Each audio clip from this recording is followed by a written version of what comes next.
Dieu. Ça me change un peu. D'habitude, je prêche dans tous les stores, donc là, il y a un peu plus de monde. Mes frères et mes sœurs, nous sommes assemblés tous en dessous de ce grand chapiteau. Il y a beaucoup de gens dans le monde qui s'assemblent pour beaucoup de choses. Beaucoup de gens s'assemblent pour des spectacles, d'autres pour des congrès de toutes sortes. Nous sommes assemblés ici autour de la parole du Seigneur Jésus-Christ. Vous savez que le mot qui a été donné depuis une ou deux réunions qui sont passées, c'était que le Seigneur, il fallait qu'il se trouve au centre de nos intérêts. Il est écrit dans la parole que la vérité trébuche sur la place publique. Si elle trébuche sur la place publique, ici, mes frères, mes sœurs, mes amis, la vérité ne trébuchera pas.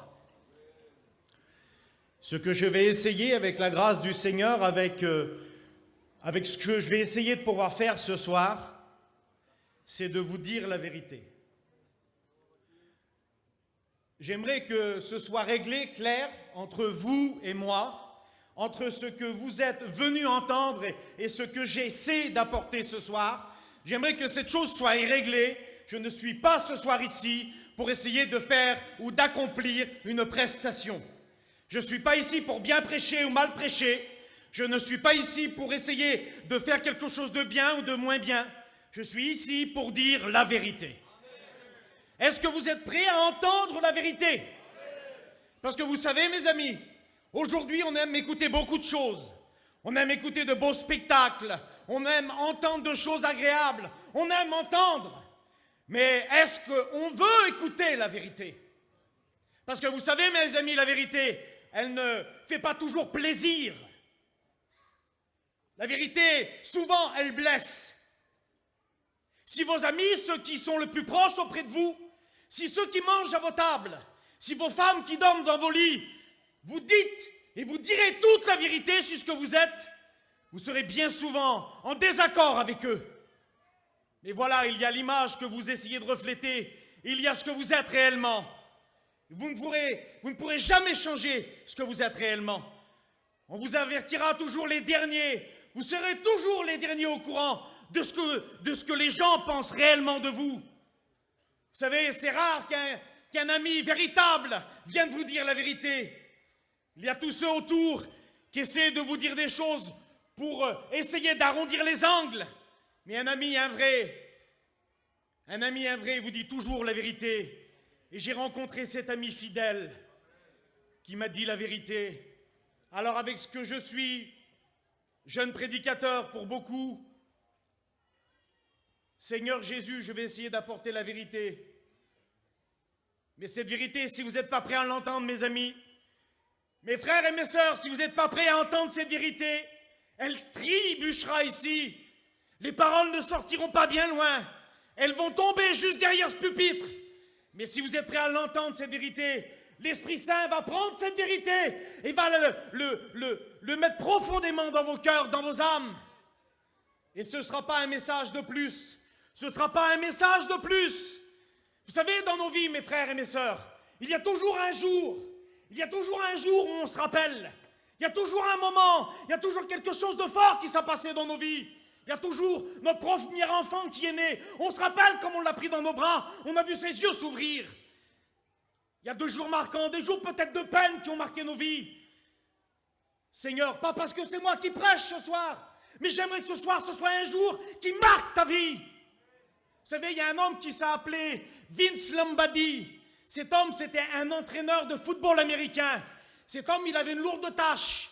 Il récupérait les équipes qui étaient toujours en train de perdre.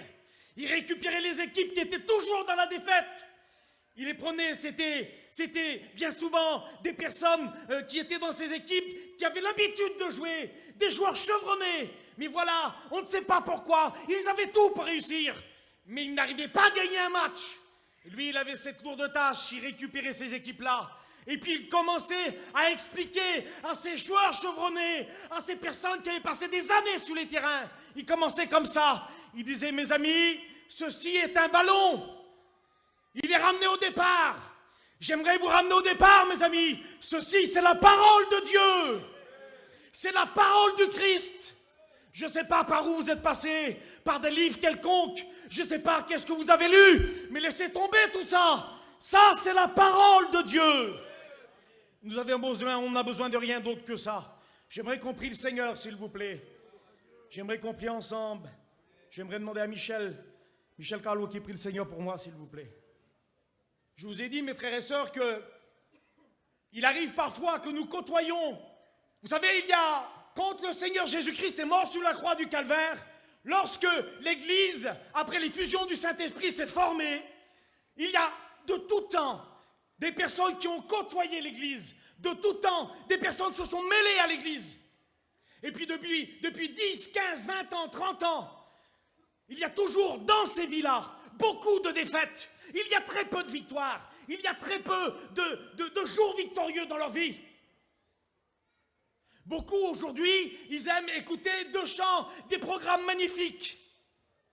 Mais lorsqu'on vient à leur parler sincèrement, lorsqu'on vient à les exhorter, lorsqu'on vient à leur parler de la parole de Dieu, lorsqu'on vient à les réprimander, à les exhorter, ils ne sont pas du tout d'accord avec nous. Ils ne sont pas du tout d'accord avec ce qu'ils entendent. Mes frères, mes sœurs, beaucoup aujourd'hui dans notre peuple ont des soucis. Beaucoup ont des soucis. Mais il y en a peu qui ont de la souffrance. Et j'aimerais vous expliquer quelle est la différence entre les soucis et la souffrance. Beaucoup ont des soucis pour leur vie, pour leur propre vie.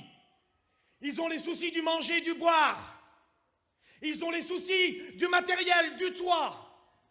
Ils ont les soucis de tout ce qui va autour de leur vie leur apporter une certaine satisfaction, une certaine aisance de vie.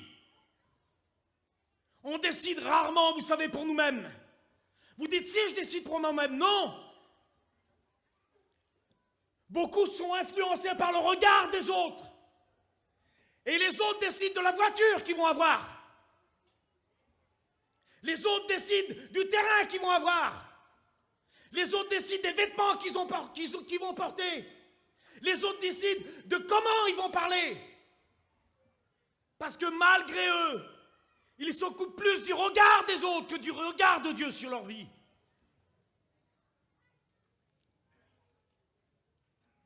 Alors ils ont des soucis, des tracas, mais de la souffrance très peu, mes frères.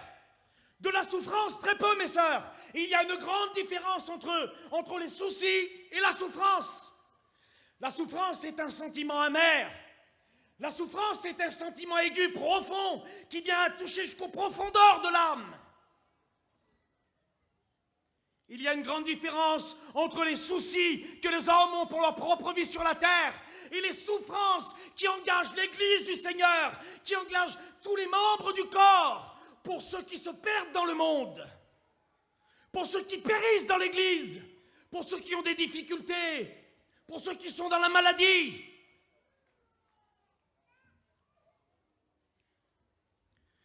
Matthieu, chapitre 26 et verset 36, on va faire la lecture ensemble, s'il vous plaît. Là-dessus, Jésus alla avec eux, dans un lieu appelé Gethsémanée. Et il dit aux disciples, asseyez-vous ici pendant que je m'éloigne pour prier. Il prit avec lui Pierre et les deux fils de Zébédée. Il commença à éprouver de la tristesse et des angoisses. Mes frères et mes sœurs, la véritable passion du Christ, elle a commencé dans la tristesse.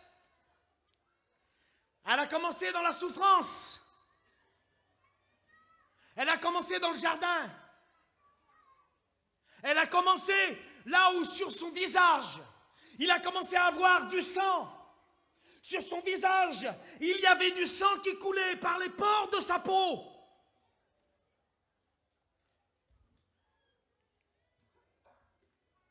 Il y a une différence entre les soucis et la souffrance. Il y a une grande différence entre celui qui souffre dans son âme, entre celui qui souffre dans son cœur, entre celui qui souffre, comme Paul l'a dit à Timothée, souffre avec moi. Souffre avec moi pour l'œuvre. Souffre avec moi. Quelle est votre souffrance pour l'œuvre, mes amis? Quelle est votre souffrance, mes sœurs, pour l'œuvre? Quelle est votre souffrance, mes frères, pour l'œuvre de Dieu? Si j'aurais sur moi une petite jauge qui viendrait jauger votre souffrance pour l'œuvre de Dieu, à quel niveau elle se trouverait, votre souffrance? Le texte a été lu ce matin, que chacun s'éprouve soi-même. Mes amis, il ne suffit pas d'arriver au dimanche matin pour éprouver nos vies, pour faire un bilan de nos vies. Vous savez que les inventaires, souvent, dans les usines, les grands magasins, se font à la fin de l'année. Mais mes amis, on ne va pas attendre l'année. On ne va pas attendre la fin de l'année pour faire l'inventaire de nos cœurs, l'inventaire de nos vies, ce que nous sommes véritablement, ce qu'on est véritablement. Il y a tout ce que vous pouvez laisser paraître pour les autres. Il y a tout ce que vous pouvez dire.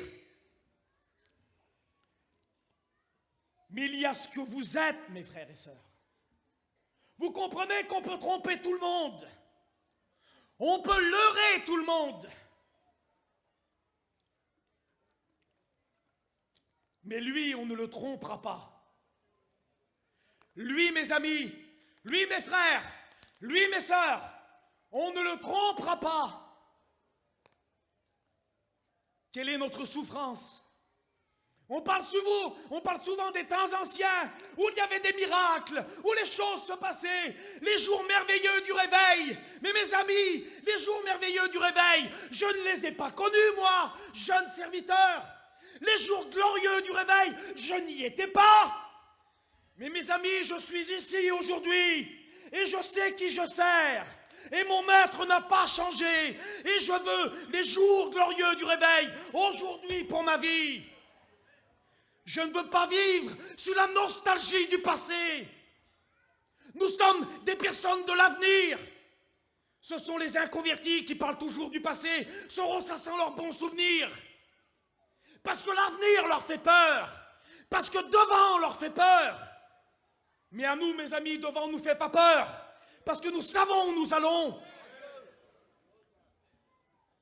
Le Christ n'a pas changé. Alors s'il n'a pas changé, et que nous constatons qu'il y a au milieu de nous moins de choses, qui a changé? Qu'est-ce qui s'est passé? Où est la souffrance que les femmes avaient? Où est la souffrance que les hommes avaient? Parole de Néhémie, fils d'Akalia, au mois de Kisle, la 20e année, comme j'étais à Suse, dans la capitale, Anani, l'un de mes frères et quelques-uns des hommes arrivèrent de Juda. Et je les questionnèrent au sujet des Juifs réchappés qui étaient restés de la captivité et au sujet de Jérusalem. Ils me répondirent, ceux qui sont restés de la captivité sont là, dans la province, au comble du malheur et de l'opprobre. Les murailles de Jérusalem sont en ruine et ses portes sont consumées. Lorsque j'entendis ces paroles, lorsque j'entendis ces choses, je m'assis, je pleurais, je fus plusieurs jours dans la désolation. Je jeûnais et je priais devant le Dieu des cieux. Dans ce texte, nous pouvons comprendre que Néhémie est au service d'un roi.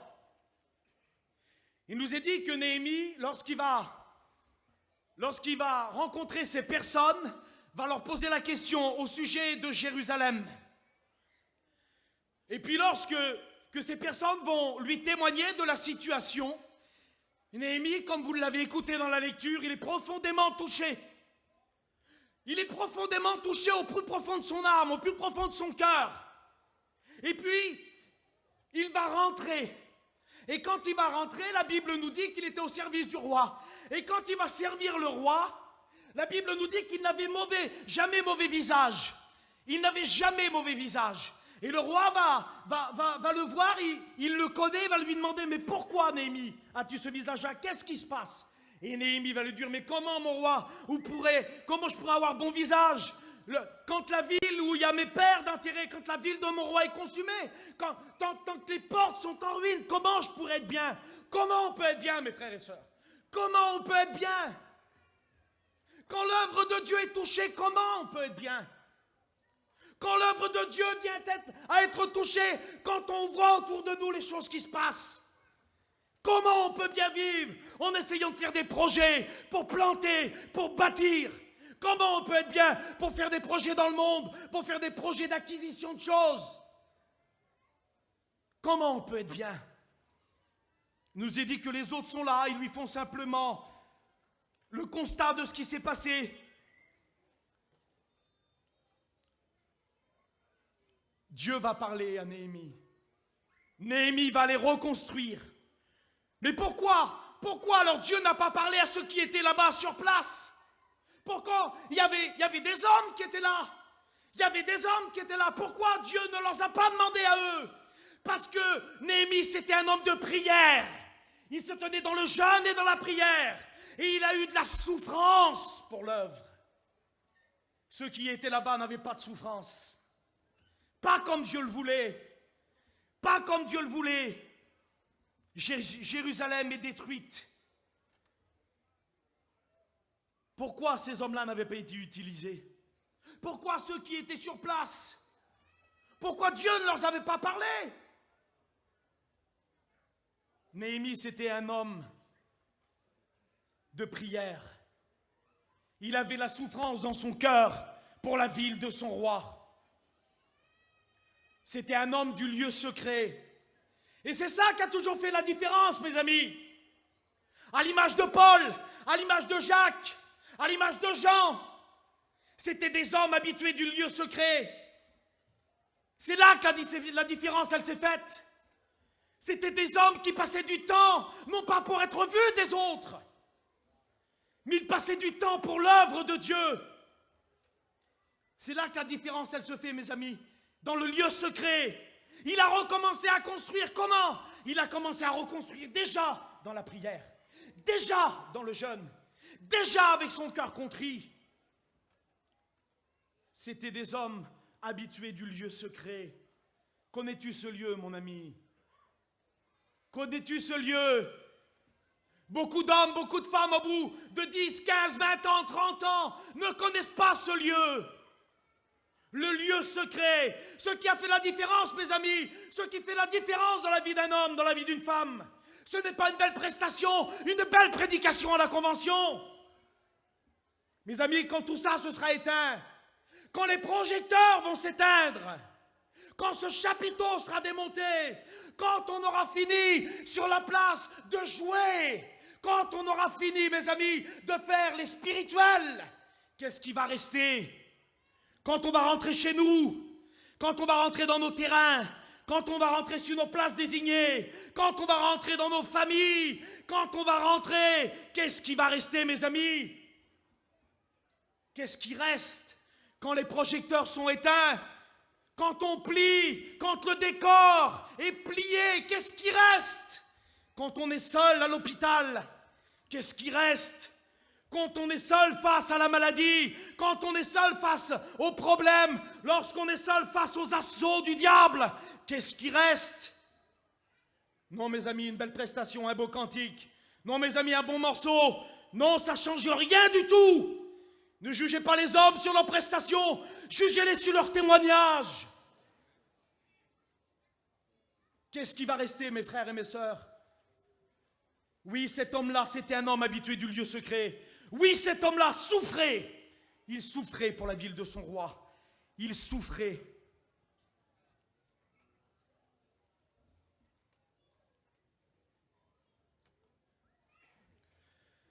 J'aimerais vous poser cette question, mes amis. J'aimerais vous poser cette question, mes frères et mes sœurs. Est-ce que ça vous concerne? Est-ce que ça vous concerne l'œuvre de Dieu? Est-ce que ça vous concerne l'œuvre du Seigneur Jésus-Christ?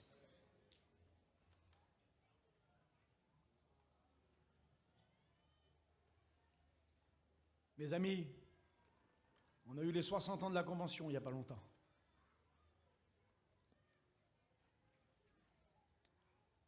Combien de messages on a écoutés? Combien d'enseignements on a écoutés par nos frères? On rentre de mission ici. Combien de réunions de prière le matin? Combien de réunions le soir? Est-ce que ça nous concerne, l'œuvre de Dieu? Beaucoup, mes amis, vous savez, vivent un aspect. Ils sont assis dans nos réunions, ils sont assis dans nos salles, ils occupent des chaises.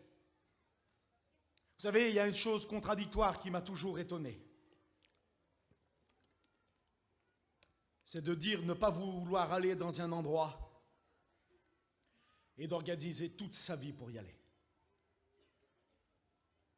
Si moi je ne veux pas prendre le train pour aller à Paris demain, mais si je me renseigne pour acheter un billet, si je me rends dans une gare, que j'achète ce billet, et puis que j'attends sur le quai à l'heure fixe où le train va passer, assurément j'essaie de m'organiser pour prendre ce train. De dire que je ne veux pas y aller, tout faire pour y aller, c'est quand même compliqué, mes frères et mes sœurs. De dire qu'on veut aller dans l'œuvre de Dieu, y travailler et puis organiser toute sa vie, et que notre vie dit tout le contraire, c'est assez compliqué, mes frères et mes sœurs. Vous savez, moi, je vous demanderai ce soir de ne pas me regarder comme un homme de 36 ans qui vous apporte la parole de Dieu. Je pourrais être pour beaucoup un de vos enfants. Mais j'aimerais que vous considériez la parole, mes frères et mes sœurs. Combien de choses on a écoutées, combien de prédications. Et puis quelquefois, comme je vous l'ai dit, ceci, c'est la parole. Toujours beaucoup de défaites, toujours beaucoup de difficultés. Puis on s'aperçoit qu'on est de moins en moins sensible à l'œuvre de Dieu et que tout ce qui nous entoure tourne autour de notre propre petite vie. On appelle ça du nombrilisme, tout gravite autour de nous. L'œuvre de Dieu a commencé dans le jardin, dans la souffrance. Paul appelle à souffrir avec lui. Ça peut paraître, vous savez, contradictoire avec beaucoup de choses qu'on écoute, mes frères et mes sœurs. Mais je vous appelle à souffrir. Est-ce que vous voulez souffrir? On veut beaucoup de bénédictions. On veut beaucoup de choses. On veut beaucoup de prophéties. On veut beaucoup de parler en langue. On veut des jeunes qui chantent extraordinairement bien. On veut des anciens qui nous enseignent extraordinairement bien. On veut des jeunes qui prêchent extraordinairement bien. Mais est-ce que vous voulez souffrir?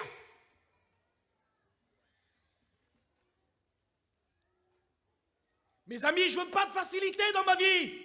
La facilité, c'est le monde qui la donne. Il dit que celui qui me suive se charge de sa croix.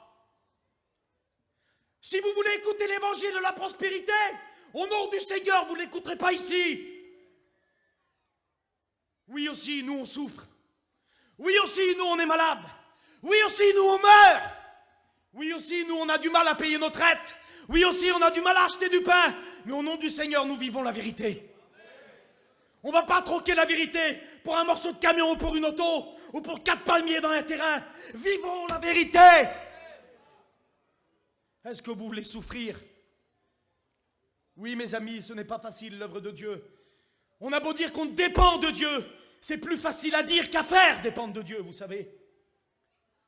Mes amis, ce que je vous essaie de vous dire, ce que j'essaie de vous dire avec l'amour du Seigneur. Ce soir, je ne veux pas que vous pensiez, vous savez, le Seigneur Jésus-Christ a aimé son Église dès le départ, avant même la fondation du monde, il l'a aimé. Et ce soir, il l'aime encore. Un père parle à ses enfants comme lui a décidé de leur parler. Est-ce que vous êtes prêts à souffrir pour l'œuvre du Seigneur?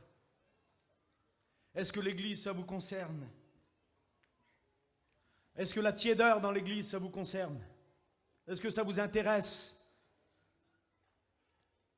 Est-ce que le mélange dans l'Église, ça vous intéresse? Est-ce que le refroidissement dans l'Église, ça vous intéresse? Est-ce que l'aveuglement dans l'Église, ça vous intéresse? Mes amis, nous devons combattre toutes ces choses. Est-ce que l'œuvre vous intéresse?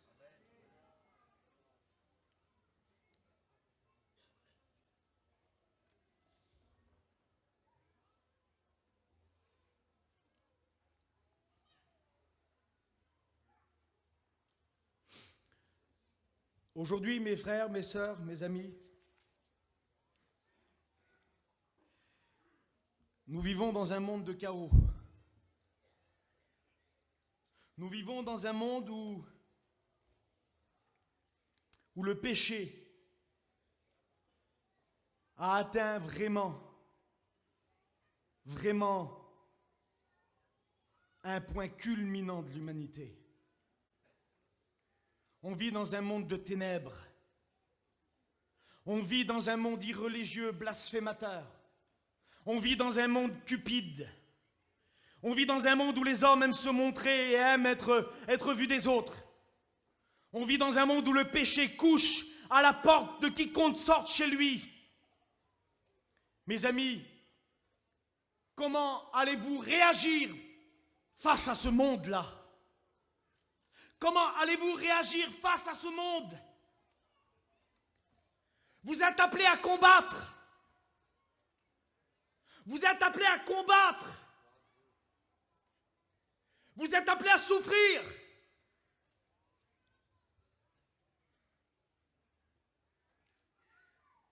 Avez-vous vu dans quel état il est, mes amis, le monde? Avez-vous vu les foyers autour de vous, dans quel état ils sont? Il faut se lever et combattre. Il faut se lever et combattre. Combattre comment? Combattre par le jeûne, combattre par la prière, combattre par la communion fraternelle, en n'essayant pas d'avoir la première place, en n'essayant pas de retirer un gain personnel. Beaucoup veulent une gloire personnelle par le biais de l'œuvre de Dieu. Beaucoup décident d'entrer, de faire des choses. Mais pourquoi on les fait? Que chacun s'éprouve soi-même. Ça a été lu ce matin.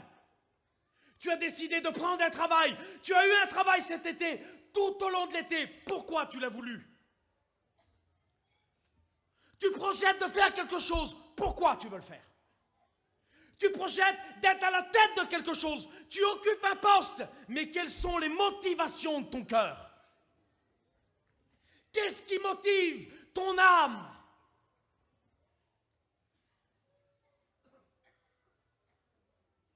Il faut combattre, mes amis. Combattre tout ça. Nous sommes tous des frères ensemble. Nous sommes tous des sœurs ensemble. Toute l'église du Seigneur réunie ici. Il n'y a personne ici qui est plus haut que son frère. Un seul parmi nous est notre maître. C'est Jésus-Christ de Nazareth.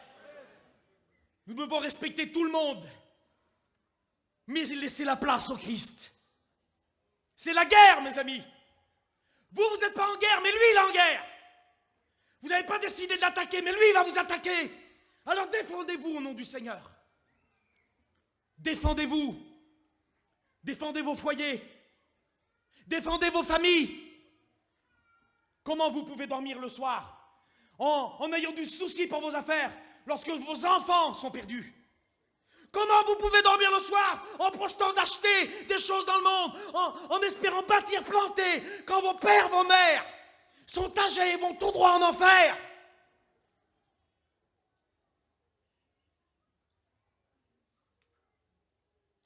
Oui, le Seigneur Jésus-Christ est venu sur la terre des hommes, mourir par son sang, effacer les péchés de quiconque se tourne vers lui, et il lui demande pardon pour ses péchés.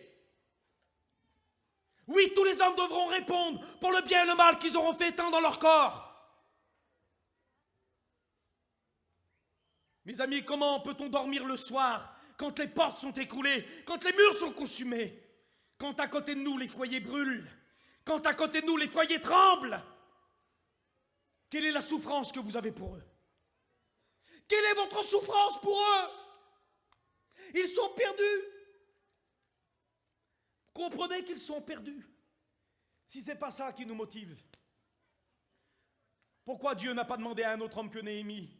Parce qu'il avait de la souffrance. Le Seigneur l'a dit à Ève, tu enfanteras dans la souffrance. Il n'y a jamais aucune vie d'enfanter sans souffrance. Si vous voulez enfanter la vie, vous devez souffrir. Si vous voulez enfanter la vie, vous devez souffrir. Il n'y a pas de soldat qui s'embarrasse des affaires de la vie s'il veut plaire à celui qui l'a enrôlé. La vie n'a été engendré sur la planète que par la souffrance. Vous êtes ici parce que vous avez été engendré dans la souffrance du jardin de Gethsémane.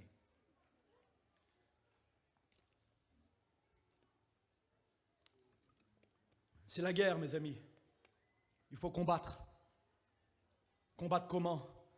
Par la lecture, la prière et le jeûne. Il y a trop d'Internet, mes amis. Il y a trop de jeux vidéo. Il y a trop de télévision. Il y a trop de laisser-aller, mes amis. C'est la dernière ligne droite. On est dedans. On est en plein dedans. Vous comprenez ça? Le diable tombe tout le monde, il les roule. Il en fait perdre des heures devant des choses inutiles, alors qu'on doit s'attacher à elle, la méditer jour et nuit. On doit la serrer tout au fond de notre âme. Elle est mise sur les placards en décoration. Elle n'est jamais plus ouverte. Elle est mise à des endroits où tout le monde la voit. Et pourtant, le trésor qu'elle renferme n'est jamais dévoilé. Et vous voulez des victoires? Vous voulez remporter des victoires? Mais avec quelles armes vous voulez combattre? Les seules que le Seigneur nous a données, c'est l'amour, la communion fraternelle, la lecture, la prière. Voilà! Qu'est-ce que vous êtes venus écouter ce soir, mes amis? Une belle prestation? Vous en aurez pas. Vous aurez que la vérité.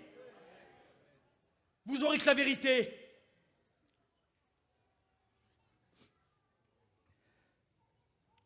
On va faire une dernière lecture, s'il vous plaît, ensemble.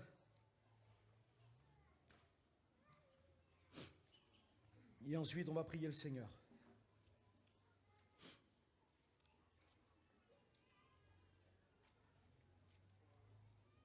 Puis non, je ne la fais pas la lecture. Je voulais vous parler de quelque chose que... Il est écrit dans l'Ancien Testament que lorsqu'un homme avait tué quelqu'un par inadvertance, sans vouloir donner la mort, sans intention de la donner, Dieu avait ordonné qu'on fasse des villes de refuge. Il nous a dit que ces villes-là étaient réservées pour ces hommes et ces femmes qui avaient tué quelqu'un par inadvertance. C'était pour s'échapper du vengeur de sang. Le vengeur de sang voulait réclamer le sang innocent versé. Et ces hommes-là venaient se réfugier dans ces villes. Mes amis, on était coupables. On était coupables. Il n'y en a pas un de nous qui n'était pas coupable ici. Il n'y en a pas un de nous. Le Seigneur, lui, il a été pour nous notre ville de refuge. Le vengeur de sang, il s'est levé, mes amis. Et il court, vous savez, après l'humanité toute entière. Et il veut la mort de quiconque ne va pas dans cette ville. Je vous invite à souffrir et à appeler les hommes à venir se réfugier dans cette ville. Je vous invite à proclamer autour de vous que Jésus-Christ est le sauveur du monde, que malgré vous, vous étiez pécheurs, que vous êtes nés comme ça, que vous avez hérité ça d'Adam, mais que vous avez une bonne nouvelle pour tous ceux qui vous entourent, c'est qu'il a été pour vous une haute retraite. Invitez tous ceux qui vous entourent. Allez proclamer autour de vous que vous avez rencontré Jésus. Souffrez pour vous, souffrez pour eux. Vivez la vie du Seigneur. Vivez pas pour les autres. Vivez pour lui. Mes amis, vous savez, j'aimerais vous dire ça au nom du Seigneur, sans être maladroit. Vous savez, des pasteurs qui ont prêché ici, il y en a eu plein. Il y en a eu plein qui ont eu des belles renommées, tout ce que vous voulez. On les a invités dans des églises et tout ce que vous voulez. On monte les hommes hauts, mes amis, mais attention, attention. Plus on monte haut, plus dur sera la chute. Qu'on est tous devant lui à genoux. Vous savez comment on va avancer? À genoux. Si on nous cherche, qu'on nous trouve à genoux. Si on demande où on est dans le lieu secret. Personne ne sait où on est. Mais lui, oh Père, tu sais toi où on est. Lui sait où on est. Peu importe si on ne sait pas où vous êtes. Peu importe. Comprenez ça, mes frères. Peu importe si on ne sait pas où vous êtes. La chose primordiale, c'est que lui sait où vous êtes. Comprenez ça. C'est que lui sache où vous êtes. C'est ça le primordial. Ce renard rusé, il ne faut plus vous laisser tromper par lui. Livre de Luc, chapitre 14, verset 31. Il nous est dit que des pharisiens vont arriver, ils ont toute l'apparence de la piété, mais ils n'ont renie tout ce qui fait la force. Ils veulent faire porter aux autres des fardeaux qui ne touchent pas du bout de doigt. Ils essayent d'inculquer des choses qu'ils rejettent par leur action. Et puis ils arrivent, ils disent, va-t'en Jésus, va-t'en Hérode, il veut te tuer, va-t'en. Et puis le Seigneur va dire, vous irez dire à ce renard, à Hérode le trompeur, qu'aujourd'hui je guéris les malades, qu'aujourd'hui je chasse les démons et que le 3e jour, je finirai ce que je suis venu commencer. Au nom du Seigneur, il y a eu beaucoup de prédicateurs avant nous. Ils sont partis dans la gloire céleste. On a décidé, nous, on n'est pas de copains ici. On est plein, on va finir ce qu'ils ont commencé. Dans le sueur et dans le sang, ils l'ont commencé à semer. Dans la sueur et dans le sang, on va terminer comme ça. On courbe les fronts, on prie le Seigneur. Que ton nom soit élevé parmi les hommes. Tu es le seul qui mérite la gloire au milieu de nous. Tu es le seul qui mérite qu'on se prosterne devant lui. Tu es le seul qui mérite d'être élevé. Nous s'agenouillons devant toi. On se prosterne devant le roi des rois, le Seigneur des seigneurs. Oui, Seigneur. Ô Père éternel, oui, Seigneur, je veux souffrir, Seigneur. Seigneur, que la souffrance de l'Église soit dans mon cœur. Je veux souffrir pour ceux qui se perdent. Je veux souffrir pour ceux qui sont rétrogrades. Je veux souffrir pour ceux qui sont tombés, Seigneur. Que ton nom soit béni. Que Dieu vous bénisse, mes frères et sœurs. Que Dieu vous bénisse.